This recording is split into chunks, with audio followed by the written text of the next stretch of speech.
Questa pasta non mi piace. Just want to say, hey guys, it's Klaus. Are you going down the Italian line? Are you playing those Italian tanks? Oh yeah. This is the first one you should really play. The P2640.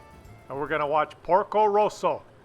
Porco Rosso from the LOA clan. Porco Rosso! Sounds like an insult, but it means red pig. He's the red pig, and he's playing this Tier 4. Yeah, you should just skip the Tier 1, 2, 3. It's like any other Tier 1, 2, 3 bullshit crap.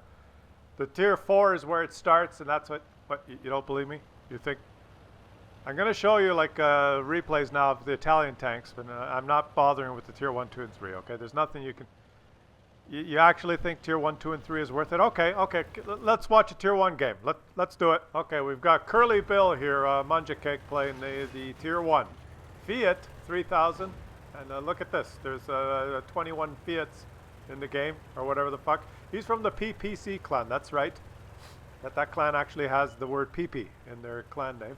Let's watch Tier 1 game. Here he goes. He's going to this spot right here.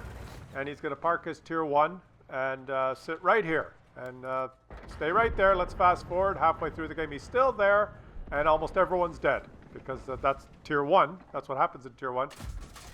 Let's watch the action here. There you go. Yeah, okay. And now he's going to stay here a little longer. Maybe turn around. Maybe no, why not? Just stay here. He's in Tier 1, so, you know, what's the point? Someone will come. There he comes. Here he comes. Here comes the Tier 1 player. Let's watch the action. It's the Leech Tractor. It's two Unicoms going at each other here. There they go. Look at that Alpha. The Leech Tractor is not going to pull back because, you know, why would he? He's in Tier 1. He might drive around a little bit. Let's see him. He's going to drive somewhere. Yeah, he's gone over here now. And he's going to wait for another guy to come around the corner and maybe shoot him. There we go. Let's see. He's side scraping. He's in Tier 1 and he's side scraping. That guy goes, why is he doing that? He looks kind of funny. He's dead. And they're capping because they just drive straight to the base at Tier 1. Well, I shouldn't say they. It's just one of them. Oh, he's left the base. Oh, he's back in the base. Like, they don't know. Oh, here comes another one. They've got him flanked now. They're behind him. He's in trouble. There they are. They're behind him. But they're not going to shoot because why would they shoot? They're Tier 1. The two of them. They ganged up on him. There you go. That's how it goes. Here's the guy that was capping. He's dead. There you go. And now it's up to his teammate. Where's his teammate? Where's his teammate? Well, let's fast forward. He's gone to cap. There he is in the cap. There's one more enemy. The two Fiats, the two heavyweights. Look, one of them is accidentally angled and bouncing shots. And the other one is knowingly pulling out sideways and dying. Because that's Tier 1. There you go. That symbolizes all low-tier gameplay you'll ever have to watch. If you ever want to play or endure Tier 1, 2, or 3, just watch that segment of this particular video. And that's all you will ever have to know about playing or watching Tier 1, 2, and 3 ever again. And now let's go back and watch Porco Rosso in his Tier 4, because now in Tier 4 is where the skill starts. Or at least the tanks are semi, you know, almost okay. This particular tank. Now let's get into the serious business now. Look at this. Watch this. He can miss over and over and over again with this tank. See that? Let's be serious here. Now this thing in Tier 4 has, quote-unquote, a really good gun. And, you know, stat-wise, you look at it, it's okay accuracy, aim time and stuff. It's not the greatest, but not bad. It has pretty good pen and high alpha damage, and it has a killer HE round. I notice he's got a lot of HE loaded, but he's not shooting it. I would be spamming HE like a motherfucker in this thing, because it has more pen in its HE round than, say, the Tier 5 Sherman does in its howitzer. I think the Sherman has, I don't know, a 50 pen HE when it's Tier 5 howitzer. This is a Tier 4, and I believe it has 70 pen with the HE round that does 175 alpha. 175 alpha Tier 4 with 70 pen. You're shooting any Tier 4 tank other than maybe a Matilda. You're going to just decimate them if you could hit. Now, having said all that, the great HE round, the high pen, and all the stat-wise, it looks great. The one stat that's really not publicized, and I'm not talking about soft stats here, It's the shell velocity. This thing, and I guess it's because it's got the big round and it's got the high HE pen and the high alpha. To balance it out, the shell velocity sucks. Like the shot gets lobbed. I mean, you notice he hasn't hit shit yet. The whole game, he finally hit one. And he, or maybe he is shooting HE. Has he mapped HE as his #1 choice of ammo? I'm not sure. I haven't followed that. But the shell velocity is slow, and what that does, man, it's so frustrating to play a tank with slow shell velocity, because all the stats that you have are, you basically have to either throw them out the window or make them 50% worse, because here's how it goes. And I might do a video, a test, to show you and prove this to you, or explain it to you. Not prove it, but explain it. But wait a minute, watch this. When you have these slow velocity shells that you have to aim, look at the central marker and his aiming dot, how ridiculous it is to try and aim this thing, right? Because it has a high arc. So he's just trying to even get the target to light up, trying to put the central marker on the target, where it's just fucking annoying. It's like the difference between the Cromwell and that T-34-85, or the Cromwell B and the T-34-85M. Which one's better? Well, the Cromwell, the stats say it's better, but when you play them, the shell velocity on the Russian one is high, and when you aim that gun, even from far away, you shoot, and the shell travels there and hits immediately. Whereas in the Cromwell, you aim, you shoot, and the shell lobs over. It goes up in the air, takes a nice high arc, and takes twice as long to get there. So even though the accuracy stat may be similar, in fact a little worse on the Russian one, if the target's at all moving, and do the tanks move in the game? Yes, they certainly do move a lot in this game. And you take a shot with the Cromwell, and the guy just happens to move slightly in the time it takes your shell to get there, you have hit what you've aimed at. Your accuracy is pretty good, but he's not there anymore. So your hit percentage you're screwed, because you'd rather have the high shell velocity and miss by a little bit and still hit because the fucking tank is still there, than have the slow shell velocity and shoot. And even though your shell goes exactly where you aimed, you missed because the guy's moved. It took so long to get there. And this thing has a very slow shell velocity, so it's very difficult to snipe. You saw he missed every shot from far away, but now that he's close, it doesn't make as much difference, right? So what does it tell you when you're playing this thing? It's probably one of those tanks that you want to get in close. You've got really good alpha. You got a great gun. If you're close like this, you're not going to miss. The shell velocity does not matter now, right? You just keep pounding away, and you're going to hit, even auto-aimed. Oh, and he did not. On the ass of a Russian TD, even at low tier. But you see that? He got in close, and then he was just pounding. Just doing a great job. From far away, he was almost ineffective because that fucking shell velocity, that's not one of the stats you see. And it's the same reason I like the T-34-85M. Better than the Cromwell. It's a better tank than the Cromwell because I can hit from far away, from close. I do higher alpha, and I fucking miss in the Cromwell almost every time because of that shell velocity. If you're playing anyone but a Muppet, if they're sitting still, like Muppets, then okay. But if they're moving or trying to avoid being hit, it's so much harder with a tank with slower shell velocity. But let's watch this. Let's watch. He's got. Oh, he's done the pull. Switch around move. Shoot him up the ass. Shoot him up the ass. I think he HE'd him there. Look at this. See, from close in, this thing is devastating. Right? There you go. That's the takeaway of this video. If you're playing this tank, get in close. You're a lot more effective close where you're not going to miss as much. Unless your enemies are Muppets, and there's always an exception, right? If they're just sitting still in the open, fine, you can lob in those shells.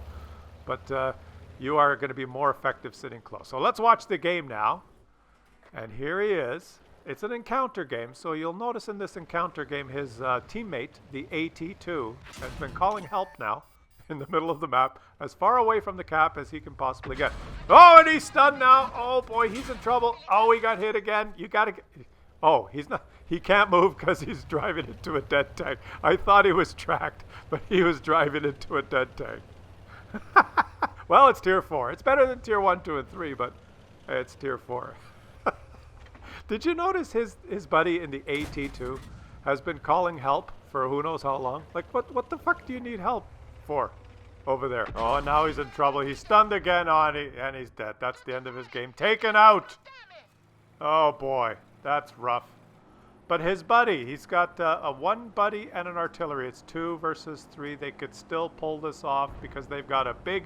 Oh, the Grillet has taken out another enemy. It's 2 versus 2. It's not over. This is where the fun starts. Mama said Klaus's channel was like a box of chocolates.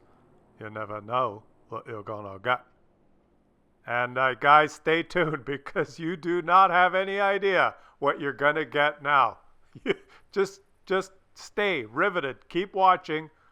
We're going to change perspectives here soon, and we're going to follow one of his teammates, Mr. Oscarito 902 in the AT2, that British assault tank.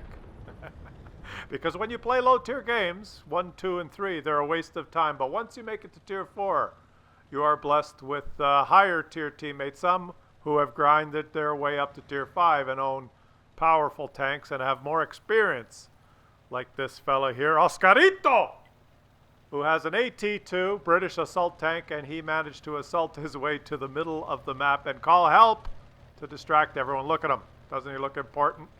He's got more armor than some tier 10s. And he's in tier 5, and he's going to ensure now easy victory because it is 2 versus 1. He is in a virtually indestructible tank destroyer. He's got an artillery teammate who is capping. He is on his way to cap, and the enemies just have 1 artillery left. What could possibly go wrong? And those of you who are astute will notice that there's still 6 minutes left in this video, and I assure you there's not an intro at the end. This is all riveting, hard-fought gameplay you're going to witness here. Please do not stop watching. Even if you hate me and can't stand my videos, watch this one. Well, you see, the artillery has missed. He's trying to reset. Bless his heart. The enemy artillery is trying to reset. They can't lose this. Now, it takes a lot of time to cap out in this encounter. I think it takes 3 minutes. But when you get 2 in the cap like this, it goes twice as fast. There's 5 minutes left in the game, and now 2 of them are capping. You've got a Grillet here, Anarian Ogami, who has 3 kills and has had an epic game so far. Now remember, Porco Rosso in his P2640 had 4 kills. 7 kills between the 2 of them, the Grillet and the P2640. Tier 4s. And now they've got an AT2 British assault tank, tier 5, ready to help them win this game. Oscarito has moved into the cap to ensure victory, but unfortunately he's placed himself in a spot where, unluckily, he's been reset. But that's okay because the Grillet still has full capture points. And it's just a matter of time. They just have to sit here and not get hit again. It's only luck. Only luck will have the enemy reset again and delay this game and maybe force a draw. But unless he hits the Grillet, and look at all the craters in this. There's no way they can lose. There's no way they can lose. They both realize that.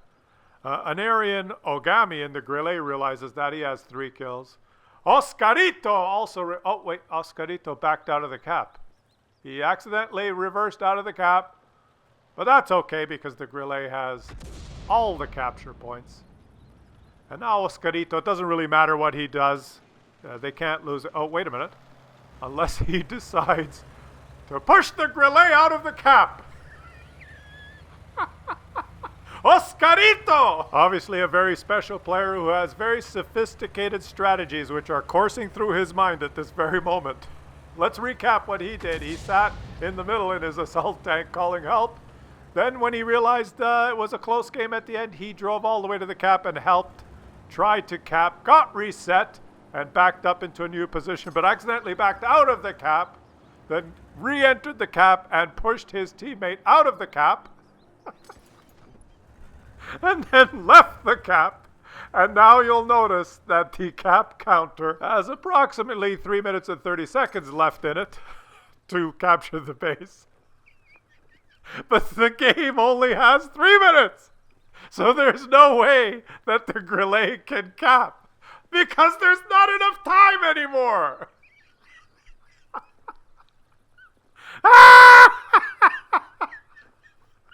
And this is why you do not play or bother with Tier 1, 2, and 3, because you have to get to Tier 4, where the games are much more filled with strategy and sophisticated techniques. So now what we have here, the Grillet, is relegated to playing a supporting role as artillery, and he's pre-aimed. And it is all up to our friend, Oscarito. It is AT2. And he is slowly assaulting his way towards the enemy artillery. He must know where the enemy artillery is because he was reset while he was trying to help capture. He was hit, and obviously the arrow showed him where that artillery was. When he repositioned and accidentally backed out of the cap, his brain probably figured, well, the correct strategy now would be, if I stay in the cap, I may be reset again, which is not very good. That would not be good. Maybe I should leave the cap and go find that artillery. But if I leave, I will not have enough time. Maybe my teammate will win the game while I'm doing so. So let me push him out of the cap to ensure that I have enough time to go kill this SPG that reset me. I'm so angry. And there he goes. You can see him on the minimap heading straight to the enemy spawn where, let's face it, the enemy artillery is probably still at the spawn where he spawned, and he has been there the whole game. Look at this. The Grillet is ready to shoot. Oscarito is closing in, and this is where the chips are down. This is where the money is on the table, and here we go. We're gonna switch to Mr. Oscarito. Here he goes. He's assaulted his way all across the map. There's less than a minute to go. There's still not enough time to cap. It's all up to Oscarito, that very special player who has very sophisticated strategies that course through his brain in real time that we cannot fathom or understand. We must just observe the sheer sophistication of it all. Look at him calmly, coolly approaching where he suspects the enemy SPG to be. There's less than 30 seconds. He has proxy spotted the enemy SPG. All he has to do is go around the corner and shoot him. There he goes. The enemy SPG is facing the wrong way. Oscarito is turning his British assault tank. He shot him once and is moving up. Oh, and he's stunned. He's been stunned. He's not using his repair kit because why would he have one or a med kit? He's not moving. The Grillet missed. And it's a draw.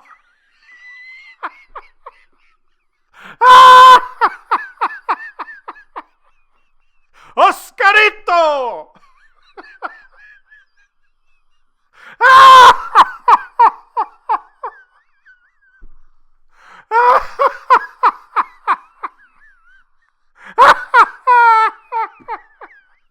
Don't bother with Tier 1, 2, and 3. Go straight to Tier 4. And you could have games like this. I'm going to free XP all the way to Tier 6 myself. Maybe I'll have Oscarito on my team as a Tier 8 tank when I'm bottom tier. And he can help me achieve another draw.